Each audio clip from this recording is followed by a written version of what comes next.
the #1 hyperactive knucklehead, Naruto Uzumaki. Believe it! Believe it! Believe it!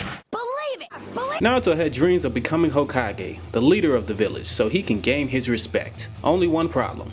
He was trash. Failed Ninja Academy 3 times. So what does your basic flunky do? Cheat his way to passing, of course. Somehow being able to steal secret documents containing forbidden jutsu from the village. I compare this to a random teenager that just learned how to do web design, hacking into the FBI. But do they have a problem with this? They act like they do. But they're secretly glad that they can finally pass this fool. With Naruto finally becoming a shinobi, he's then put into a 3-man squad where he has to carry out missions for the village. Enter Sasuke, Sakura, and Kakashi. Sasuke is your friendly neighborhood I hate everything guy, but I think he has pretty good reason to hate everything. His family as well as his entire clan was slaughtered by his own brother, and now the Avenger is on a quest for revenge. We also have Sakura. Now back in the day I remember Sakura getting a lot of hate. I believe she was probably one of the most disrespected characters in anime, but after rewatching all of part 1 I feel as though Sakura deserves a little bit No, it got to a point that I started to wonder, is she meant to be hated?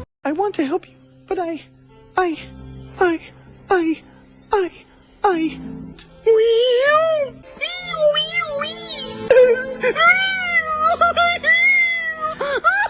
And we have Kakashi. And I think he's a pretty cool character in part 1. He's their sensei slash leader. Now he openly reads pornography around children, but we're gonna ignore that. The 4 of them would set out for a multitude of missions where they of course would run into their share of problems. The first being of Zabuza and Haku. Now, they didn't know it at the time, but this would turn out to be their first big mission they would have in order to prove their stuff. So, how did each one of them fare out? Naruto and Sasuke actually impressed me. It was also the first time that we got a peek at the power that was hidden inside both of them. Sasuke with his Sharingan, and Naruto with his 9-tailed fox chakra. And Sakura, well, she did what she was told at least, so... Kakashi was pretty impressed how his students handled the situation, so he said, hey, let's upgrade y'all from raggedy ass Genin. Now comes the Chunin Exams. The Chunin Exams are one of, if not the most popular arc in all of Naruto. The squad of 3 is put through a series of tough tests where if one person fails, the entire team fails. So these exams are a good place for each of our 3 main characters to have their time to shine, right? Well, 2 of the 3 show me something. After going through a written test that can somehow be passed without completing a single question, to making it through a dangerous forest that looks eerily similar to another anime, everyone that's left is put through a fighting single elimination tournament. Some of the fights were interesting, and some were not. The main thing I wanted to see was the unique power that set everyone apart. We have Bruce Lee's counterpart, a guy that's into bestiality, a guy that's into gentle fisting, a girl that's into gentle fisting, a girl that likes mind fucking, a guy that wants to be Geppetto, Princess Kitana from Mortal Kombat, an emo that likes to play in dirt, and you can't forget our designated trash can that has no particular power whatsoever. One of the only problems I had with this tournament is something that can't be helped. Some fights are going to be more exciting than others, which makes it sometimes feel that they're dragging it out longer than it should be. I don't want backstory on characters I'm probably not going to see again. So as far as the fights that I halfway cared about, Sasuke's was pretty interesting. Sakura vs Ino was 3 episodes of laughable. Temari vs Tenten was an entertaining one-sided ass whooping. Hinata vs Neji was also an entertaining one-sided ass whooping. I like Naruto vs Kiba because he finally got to show his stuff. And Gaara vs Rock Lee gets an official boss label from me, with Gaara and Rock Lee not only being fun to watch but also having a pretty interesting setup for things that would happen later. Round 2 of the tournament is when this thing called the plot started to really heat up. Evil Snake Lord Orochimaru has been lurking in the shadows through this entire exam. He had 2 goals in mind.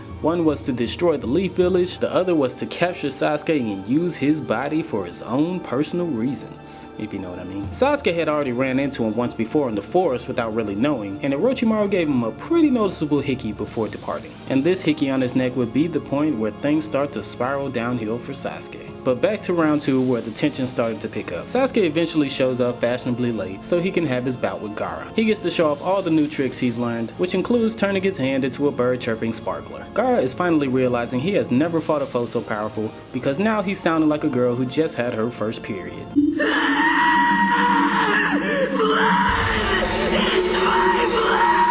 Hokage was all of a sudden held captive by none other than Orochimaru, and now all hell breaks loose. Sasuke is forced to try to go after Gaara, who tried to get away. Kakashi and Guy are fighting Orochimaru's minions, who posed as Anbu Black Ops, and then you have Orochimaru himself fighting the third Hokage all at the same time. To put things in perspective, Sasuke caught up with Gaara. He put up a good fight, but it just didn't cut it. And the third Hokage wasn't able to finish off Orochimaru, but he was able to render his hands useless so he wouldn't be able to use them for his personal use. But in doing so, he had to sacrifice his own life. Naruto was finally able to be the one to go help out damsel in distress Sasuke, and just the slight thought of Naruto catching up to him even a little bit really pissed him off. And now that Naruto actually saved him from Gaara and that sand demon, his anger would do nothing but continue to build. Orochimaru's people eventually reached out to him to let him know he can obtain even more power if he comes with them. Kinda reluctant to go at first, but he came to a conclusion that if he eventually wants to beat his brother, he would definitely need to get stronger. Now before Sasuke leaves the village,